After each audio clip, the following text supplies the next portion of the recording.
Hello दोस्तों, स्वागत है आप सभी का हमारे यूट्यूब चैनल विधिकारी में। दोस्तों, इस वीडियो में हम दंड प्रक्रिया पहचान अधिनियम 2022 अर्थात सीआरपीसी आइडेंटिफिकेशन जो रूल आया है 2022 में, इस पर डिस्कस करेंगे। और यह वीडियो पीसीएसजे की मेंस परीक्षा के लिहाज से बेहद महत्वपूर्ण है। और यहाँ से पीसीएसजे की जो जीएस वाला पेपर है मेंस में, तो जीएस वाले खंड में, इसके अलावा इसे जो है सीआरपीसी वाले सेक्शन में भी इस पर प्रश्न पूछा जा सकता है। तो इस लिहाज से यह बेहद महत्वपूर्ण है। इस पर हम देखेंगे कि इसके तहत, इस अधिनियम के तहत क्या रूल जो है लाया गया है, किस प्रकार के प्रावधान जोड़े गए हैं।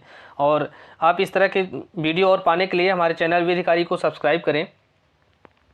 और समय समय पर हम आपको इस तरह के और भी कंटेंट ताकि मुहैया कराते रहें। तो आइए देखते हैं कि किस प्रकार के प्रावधान इसमें किए गए हैं। तो हाल ही में गृह मंत्रालय ने दंड प्रक्रिया शिनाख्त अधिनियम 2022 को पारित किया है। तो यह तो पारित किया गया है, लेकिन इसके पहले जो अभी तक प्रवर्तन में था वह 1920 का था, बंदी शिनाख्त अधिनियम 1920। तो इसी के स्थान पर इसको रिप्लेस किया गया है और इसके स्थान पर यह 2022 का अधिनियम लाया गया है। और ये जो बंदी शिनाख्त अधिनियम 1920 था, इसमें दोषी व्यक्तियों को और आरोपियों की जो जैविक माप और फोटोग्राफ लेने के लिए इसको जो है बनाया गया था। इसके तहत जो अपराध का आरोपी व्यक्ति है उससे उसके हस्तलेख को लिया जाता था, सिग्नेचर लिया जाता था, थंब इम्प्रेस लिया जाता था। लेकिन अभी क्या किया गया है कि इसमें जो है जैविक नमूनों को भी शामिल किया गया है।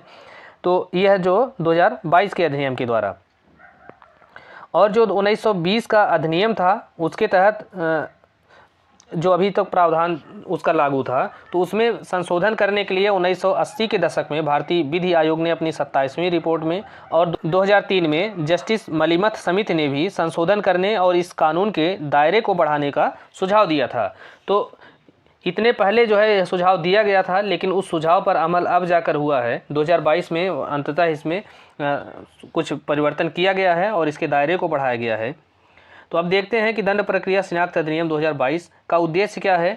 तो इसका उद्देश्य जो है वह है अपराध में शामिल व्यक्तियों की पहचान सुनिश्चित करना, जिससे जो है आपराधिक मामलों को सॉल्व करने में, उनको सुलझाने में जो जांच एजेंसियां हैं उनको मदद मिलेगी, जिससे अदालतों का बोझ कम होगा और न्याय प्रक्रिया में जो भी शीघ्रता आएगी। अर्थात किसी मामले में जो एविडेंस है उसको, एविडेंस पर ही जो क्रिमिनल मामले होते हैं वो पूरी तरह से आधारित होते हैं। और जब तक प्रॉपर एविडेंस नहीं मिल पाता है तब तक वो जो प्रक्रिया है वो खिंचती चली जाती है, वो काफ़ी लंबी हो जाती है।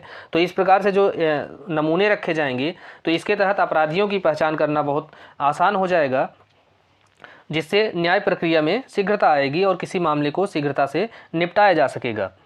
तो इस अधिनियम के जो मूल प्रावधान हैं ये कहते हैं कि इस अधिनियम के अनुसार पुलिस को आरोपी की उंगलियों, अर्थात जो थंब इम्प्रेशन है या उंगली के जो चिन्ह हैं उससे लिया जाएगा, हथेली के निशान, पैरों के निशान, फोटोग्राफ, आइरिस रेटिना स्कैन, भौतिक और जैविक नमूने, लिखावट, या सीआरपीसी की धारा 53 और 53A के अंतर्गत जो लिखित जो उसकी परीक्षा की जाती है अपराधी की, 53A के तहत जो है बलात्कार के अपराधी की परीक्षा की जाती है, और 53 में जो है सामान्य जो अपराधी होता है उसकी मेडिकल परीक्षा की जाती है। तो इसके बाद जो है जो एविडेंस उससे प्राप्त होते हैं, तो उन सारे नमूनों को सुरक्षित रखा जाएगा। और सुरक्षित रखा जाएगा तो इसे जो है एनसीआरबी अर्थात राष्ट्रीय अपराध रिकॉर्ड ब्यूरो के द्वारा इस नमूनों को सुरक्षित रखा जाएगा, और यह 75 साल तक उसको सुरक्षित रखा जाएगा। अर्थात किसी व्यक्ति से उसके जो नमूने हैं वह प्राप्त कर लिए गए हैं तो उनको 75 वर्ष तक उसे सुरक्षित रखा जाएगा। इसके दौरान अगर मान लीजिए वह कोई फिर से अपराध करता है तो उसकी पहचान करने में आसानी होगी। मान लीजिए किसी व्यक्ति का थंब इम्प्रेशन है, तो उस थंब इम्प्रेशन के माध्यम से अगर सुरक्षित रखा गया है तो इस अपराधी की पहचान करना बहुत आसान होगा, और इससे जो है न्याय प्रक्रिया में भी शीघ्रता आएगी। तथा इस डाटा को, या जो एनसीआरबी है वह अन्य कानून जो एजेंसियां हैं, अन्य प्रवर्तन एजेंसियां हैं, उसको भी वह साझा कर सकती है।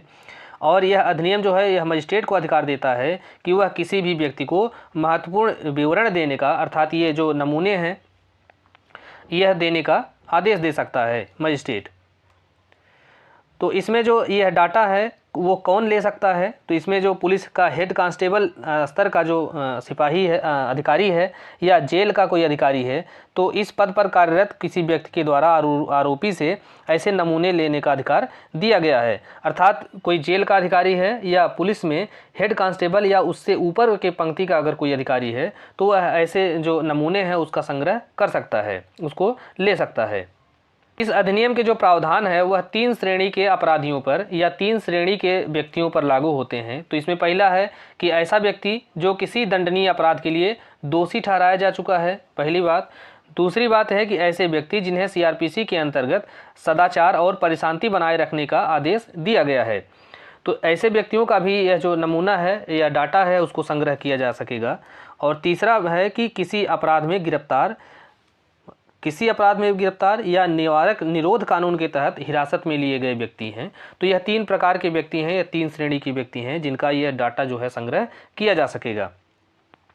अब किसी भी व्यक्ति का जो जैविक नमूना है, तो वो तो जैविक नमूना लिया जाता है तो कुछ ही मामले हैं जहाँ पे जैविक नमूना लिया जाना आवश्यक है, अन्यथा जैविक नमूना देने से वह जो अभियुक्त व्यक्ति है वह इनकार कर सकता है। तो जैविक नमूना लिया जाना यहाँ आवश्यक होता है।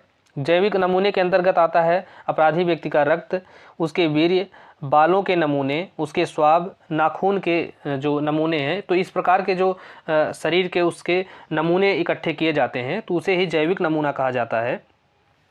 तो इसको संरक्षित तभी किया जा सकता है जबकि वह अपराध जो है महिला के विरुद्ध, बच्चों के विरुद्ध जो है किया गया है, या ऐसा अपराध किया गया है जिसमें जो 7 वर्ष या उससे अधिक के कारावास की सजा का प्रावधान किया गया है। तो ऐसे 3 मामलों में ही किसी व्यक्ति के जैविक नमूने इकट्ठे किए जाएंगे और अन्य मामलों में नहीं। अगर अन्य मामले में उसे इकट्ठा किया गया है, अर्थात 7 वर्ष से कम का कोई मामला है या ऐसा मामला है जो कि महिलाओं और बच्चों से संबंधित नहीं है, तो वहाँ पर अगर उसको संग्रहित किया गया है तो उसको डिलीट किया जा सकता है। लेकिन इस मामलों में, ये 3 मामले में उसका जैविक नमूना लिया जा सकता है। तो इस प्रकार से यह जो प्रश्न है ये बहुत महत्वपूर्ण है, और जितना हमने बताया है अगर आप इतना अगर पूछा जाता है तो इतना लिखेंगे तो ये बहुत सफिशिएंट उत्तर माना जाएगा। इससे अधिक आपको बहुत परेशान होने की ज़रूरत नहीं है, क्योंकि स्पेस भी कम ही रहता है वहाँ पे लिखने के लिए। बाकी प्री के लिहाज से भी ये काफ़ी महत्वपूर्ण है, क्योंकि नया संशोधन है तो इसको भी तमाम जगह पे सीआरपीसी वाले सेक्शन में या जीएस वाले सेक्शन में भी पूछा जाता रहता है। तो दोस्तों इस प्रकार से यह वीडियो उम्मीद करते हैं कि आपके परीक्षा के लिहाज से बेहद महत्वपूर्ण होगा, और आप हमारे चैनल विधिकारी को सब्सक्राइब जरूर करेंगे। धन्यवाद।